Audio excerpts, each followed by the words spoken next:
pessoal, nós estamos aqui em mais um Café com Pablo. Você já conhece esse espaço e nesse episódio nós estamos com um convidado muito especial. Rodrigo Souza é escritor, autor do livro Ser Preto Não É um Defeito, filho do recôncavo baiano, de mãe professora e pai chapista, nasceu na cidade de Sapé-Açu em 2001, mora em Cruz das Almas, onde recebeu o prêmio de personalidade negra cruzalmense em 2019 e a Comenda Zumbi dos Palmares em 2022. É pejoteiro e catequista, empreendedor, professor, pesquisador em formação no curso de licenciatura em Biologia pela Universidade Federal do Recôncavo da Bahia, a nossa querida UFRB. É bolsista FAPESB, na Embrapa, aqui em Cruz das Almas, ex-presidente do Diretório Acadêmico de Biologia, da BIO, é membro do Grupo de Estudos em Meio Ambiente e Sociedade, o GEMAS, no IF Baiano, e do Núcleo de Estudos Afro-Brasileiros. Rodrigo sonha e luta por uma sociedade mais equânime, que ame o próximo e respeite o diferente, praticando Ubuntu, sou porque nós somos, e Sankofar, voltar às raízes, para garantirmos uma real civilização do amor. Rodrigo, seja bem-vindo ao Café com Pablo. Eu agradeço. Rodrigo, muito bom estar aqui contigo, né? Você que é um jovem cruzalmense, escritor, amante da literatura. Rodrigo, seu primeiro livro, né? Ser Preto Não É um Defeito, fala um pouco dessa coisa do jovem, sobretudo do jovem negro, que sofre o racismo e que precisa enfrentar esse racismo na sociedade em que a gente vive. Mas eu queria saber de você, antes da gente falar um pouco sobre o livro em si, quais são os autores negros e negras, autores e autoras, que influenciaram você no processo de escrita? Então, Pablo, quase nenhum. Por quê? No panteão de livros que eu lia no passado, não tinham tantos autores negros.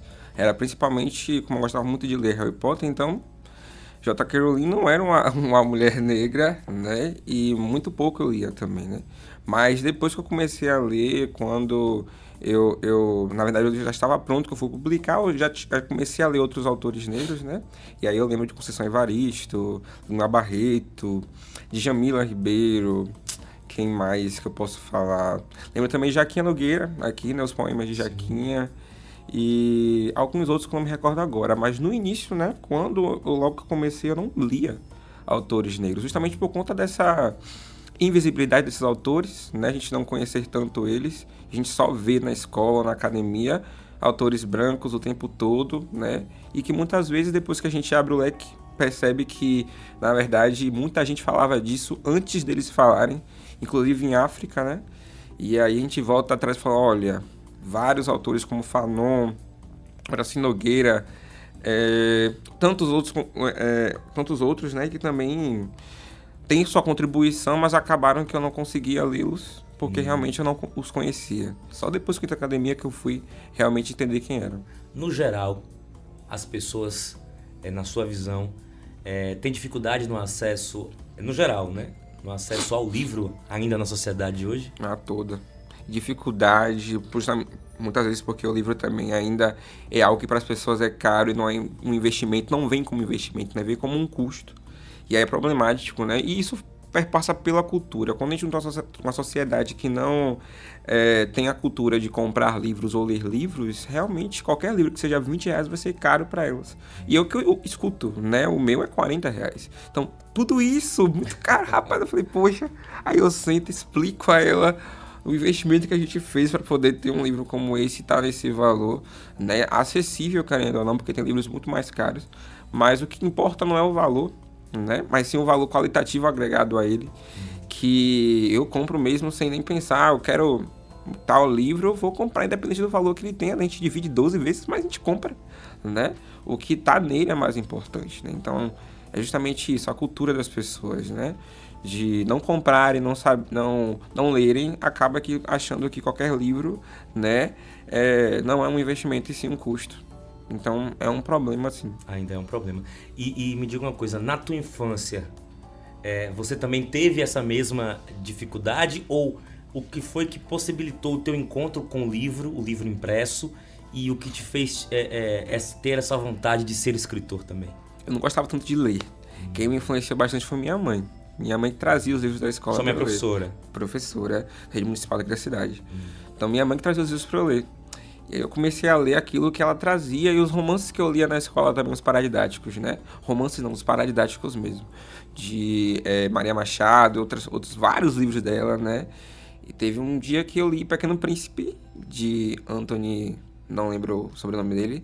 Eu sei que no momento que eu li Pequeno Príncipe, que eu vi aquele carinha ali, né, desbravando o mundo, eu falei, eu vou me mergulhar nessa ideia. Eu comecei a ler outros livros, 50 Fábulas da China, até quando minha colega tinha a coleção inteira de Harry, né? E a gente assistiu todos os filmes trilhões de vezes, mas eu queria ler o livro porque eu sabia que eram coisas diferentes. E aí eu pedi emprestado para ela, eu via outros livros como e-book, na internet, a gente lia o PDF, não façam isso, a gente lia o PDF do livro, né? Mas depois que eu comecei a trabalhar e etc, eu comprei a coleção inteira e eu leio todos os dias, né? O tempo todo. E aí eu criei realmente uma cultura de leitura, né? Mas começou com minha mãe trazendo livros da escola, eu lendo os paradidáticos da escola, que eu estudava antes, e aí eu comecei a entender como era importante a leitura, né? Eu sempre falo isso toda vez que me convidam para falar sobre isso. Quando eu tô lendo, eu transcendo a minha existência, como se eu saísse do lugar e fosse ali pro caminho que o livro tá dizendo, né?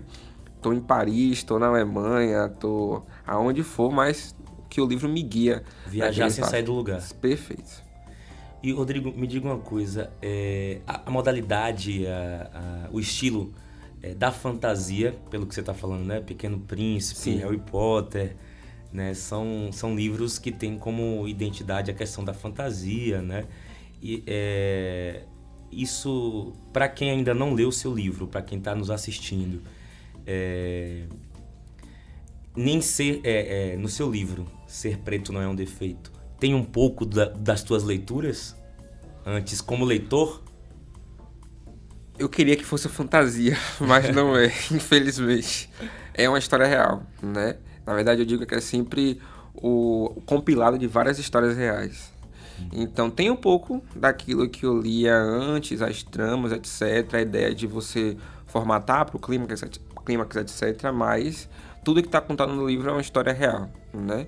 Infelizmente, a gente tenta o tempo todo se esquivar disso, mas não tem condições, porque o tempo todo a gente também é afligido por essas questões, né? A cada 1 minuto cai um avião, né, no Brasil, com a quantidade de jovens negros que são mortos o tempo todo, e principalmente aí por pessoas que deveriam nos proteger, pessoas que deveriam estar com a gente na luta contra o racismo, acaba usando a força, né, para também oprimir e, como eu posso falar, é quase que um extermínio mesmo, né? Aos poucos, ali exterminando, né? Bem aquele discurso que a gente ouvia, aquele discurso eugênico que a gente escutava desde antes do Brasil ser Brasil, né?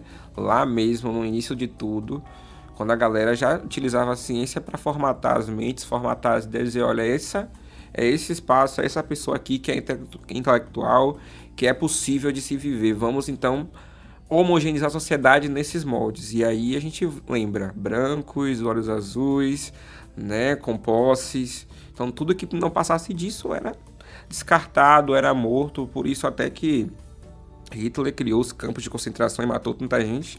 E antes mesmo dele, também existia muito disso aí, né? Nos Estados Unidos mesmo, em um tempo, metade da população de negros, né, e os ditos mestiços naquela época foram vasectomizados, né, tornados estéreis para que a prole deles não continuasse, no intuito realmente de haver uma sociedade mais homogeneizada, uma sociedade branca, né, e naquele padrão intelectual que eles acreditavam, né. Rodrigo, é possível mudar essa realidade? É uma pergunta difícil. Eu acredito na utopia, sabe? E pra mim a utopia não é algo que não vai acontecer. É uma coisa que a gente precisa sonhar ao tempo que a gente vai conquistando e sonhando ainda mais para aquilo acontecer. Então, o meu trabalho, né, justamente com o livro, com as minhas pesquisas, é justamente preparar o terreno, preparar uma sociedade melhor para as pessoas que estão vindo atrás de mim. Eu sei que eu já sofri bastante, né? Não quero sofrer, mas já sofreu bastante, e muita gente está sofrendo o tempo todo por conta de um racismo que segrega, que extermina. Mas a ideia da gente é preparar o terreno para as pessoas que estão vindo, né? Para minha sobrinha, para os amigos dela, para outras crianças negras, né? Preparar um mundo que realmente saiba acolher essas pessoas e que as vejam como pessoas, sim, e não simplesmente como corpo. Que as enxerguem. Sim, perfeito. E a utopia é o que nos move, né? É o que nos movimenta. Sim. Acho que isso que é interessante a gente compreender, né? Pessoal, o livro de Rodrigo, Ser Preto Não É um Defeito, ele foi publicado... Foi. Em que ano? 2022. 2022, ano passado, é um ano novo. Olha, em tempos, né, de resistência esse livro nasce, né? Nós vivenciamos no país, há um ano atrás, a gente estava vivenciando um processo de desgaste total, né? E eu tenho uma frase muito interessante, eu vejo sempre nas redes sociais: em tempos extremos, o amor é essencial, é fundamental, algo perfeito, assim. E acho que esse livro ele nasce nessa perspectiva, né, de amor enquanto resistência, né? É um fruto, ele, apesar dele estar sendo produzido já há um pouco mais tempo, mas ele nasce nesse processo de resistência. Para quem ainda não teve a oportunidade de ler, ele tem na orelha aqui da capa uma frase que eu gostaria de ler. Agora não dou a mínima importância para como me nomeiam, para como a sociedade quer que eu seja. Eu sou o que eu quero ser. Eu vivo como eu quero viver. Nada nem ninguém ditará como devo agir. São outros tempos, meu caro. E são nesses novos tempos que serão corrigidos todos os erros do passado. Rapaz, isso aqui é mais atual do que qualquer... são outros tempos, né, Rodrigo? São outros tempos. Me fala um pouco, e fala para quem está assistindo a gente, um pouco sobre o livro Ser Preto Não É um Defeito. Ser Preto Não É um Defeito é minha história, mas, como eu falei, a história de várias outras pessoas também. Conta a história também de Amir Black, dos Palmares, como também ele é conhecido. É um jovem secundarista que luta o tempo todo para rever a figura do negro em sociedade. Amir Black? Amir Black. Isso. Ele é um personagem. É um personagem. Que retrata tantos outros jovens negros. Né? Por isso que ele não tem rosto, né? Na capa dele aparece sem rosto. A ideia é que todo mundo que leia o livro se veja na figura de Amir também. E muita gente que leu falou, nossa, eu passei por isso também, eu vi isso acontecer com alguém também, né? E Amir toma várias direções na vida dele, junto com os colegas dele, para realmente rever a figura do negro. E aí ele faz uma passeata, né, na cidade dele, pregando, falando, combatendo o racismo, né, com cartazes, etc. Até um momento, para mim, é o clímax do livro, que é quando ele faz uma palestra, né, no centro da cidade, sobre aquilo que ele estava falando. Na verdade, não é uma palestra, mas é um grito de guerra. E aí ele traça todo um percurso até onde ele chegou, de onde veio até ali, né? E pede, clama para que a sociedade entendesse o que era que ele estava falando na luta contra o racismo, né? Então, a minha é uma figura, assim, extraordinária, que depois que eu terminei, eu li toda hora, eu falei, rapaz, não foi eu que escrevi. Não foi eu que escrevi isso, mas real. Ele conta um pouquinho da minha história, conta um pouquinho de outras histórias, né? A gente então encontra outros Amir Blacks pela rua.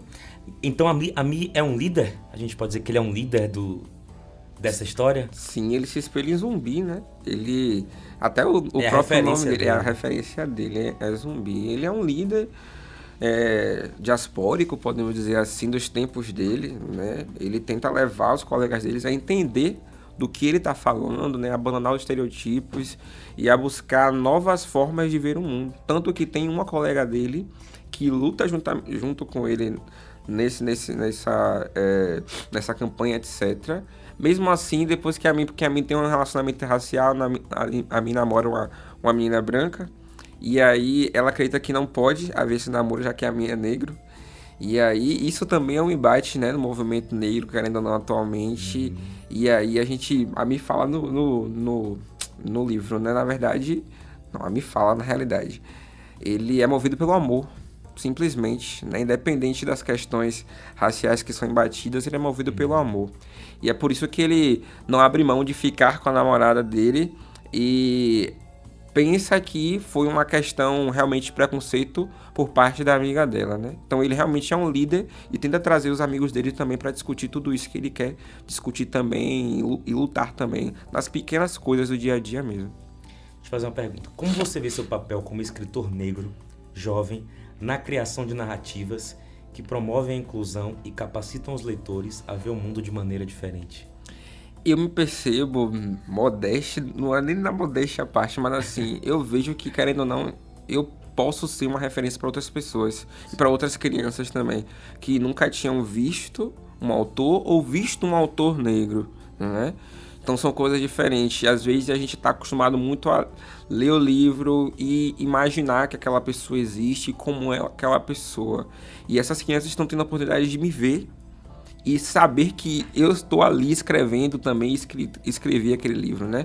Então tem ali a pessoa orgânica, né, na frente deles, falando sobre aquele livro, né, falando sobre essa ideia, e eu acredito que é sim uma referência para muitas crianças negras. As escolas que eu visito, não só aqui na cidade, mas em Salvador também, sempre as crianças sempre olham para mim com os olhos brilhando mesmo e falando, olha, eu também quero ser escritor, como é que eu faço para escrever também, como é que eu faço para também estar nesse lugar, né? Eu falo, olha, escreva, todo mundo tem uma coisa para contar, né? Uma história para contar, e a sua própria história já é só, por si só, um livro, né? Basta que você escreva. Que bom. E assim, até na condição de historiador, assim, muitas histórias foram deixaram de ser contadas, sim, né?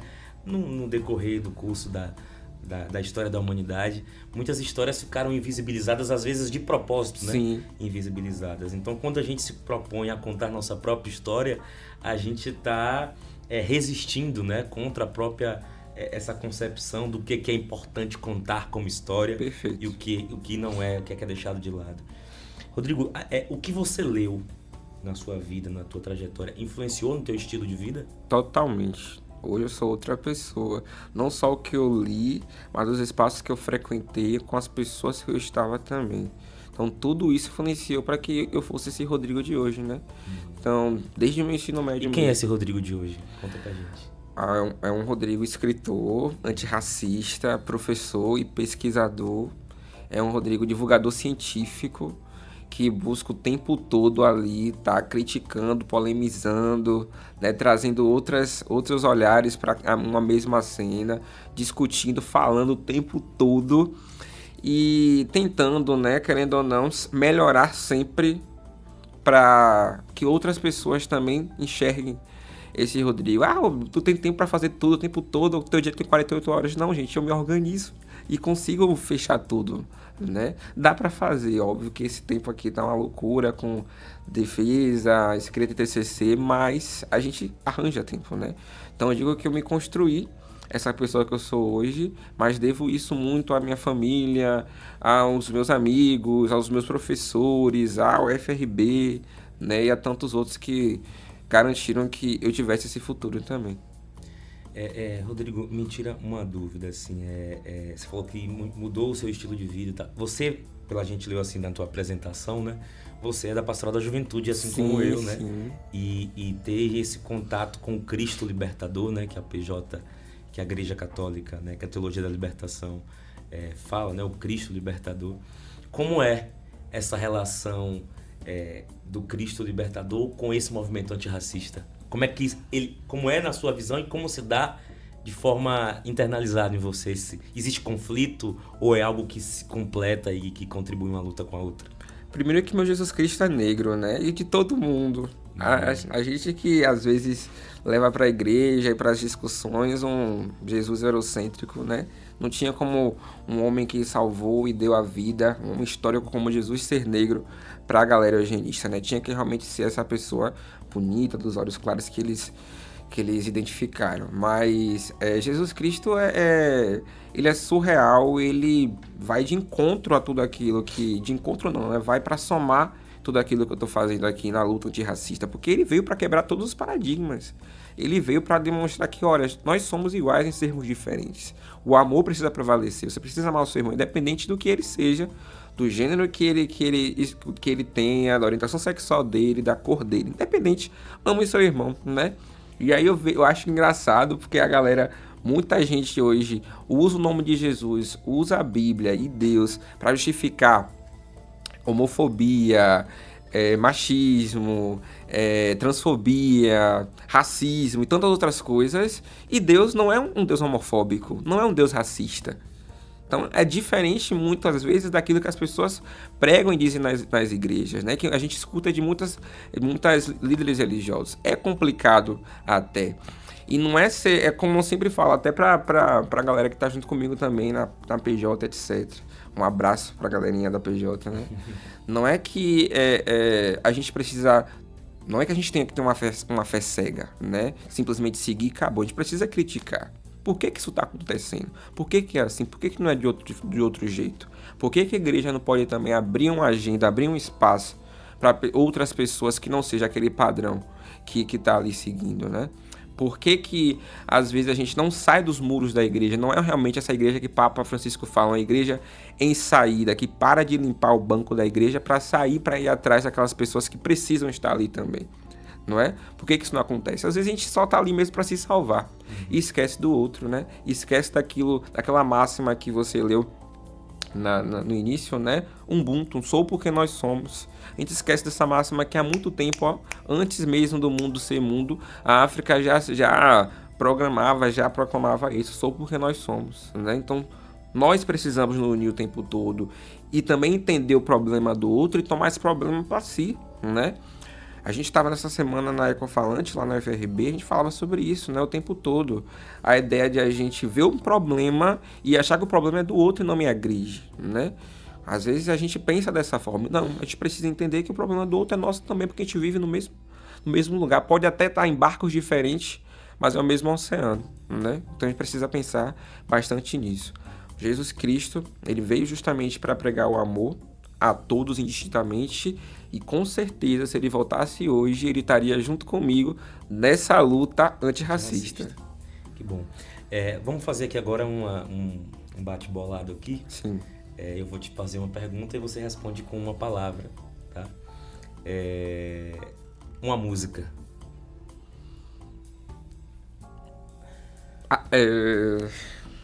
Anunciação. Um livro. Serpentes não é um defeito. Um filme. O Extraordinário. Uma pessoa. Minha mãe. Referência, né? Que bom. Rodrigo, para quem quiser adquirir o livro Ser Preto não é um defeito, é pela editora Viseu, né? Isso. Ilustrações de Mônica Machado. Sim, maravilhoso. Um livro recheado de ilustrações aí para quem quiser. Ó, tem a foto do autor aqui. Chique, olha, rapaz. Pode adquirir tanto na Viseu, né, na loja, como também comigo. Tem alguns exemplares, mas na Magazine Luiza tá vendendo. Pode falar, né, Luiza? Sim, pode. Shoptime tá vendendo, Americanas também. E eu acho que são essas. Me diga uma coisa, para quem quiser te seguir e falar contigo para adquirir o livro, qual é o teu arroba? @rodrigo.b2i. Isso aí.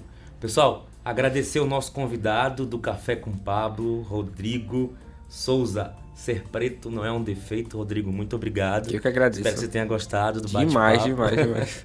E aí a gente vai acompanhando. Fique ligado pro próximo episódio do Café com Pablo.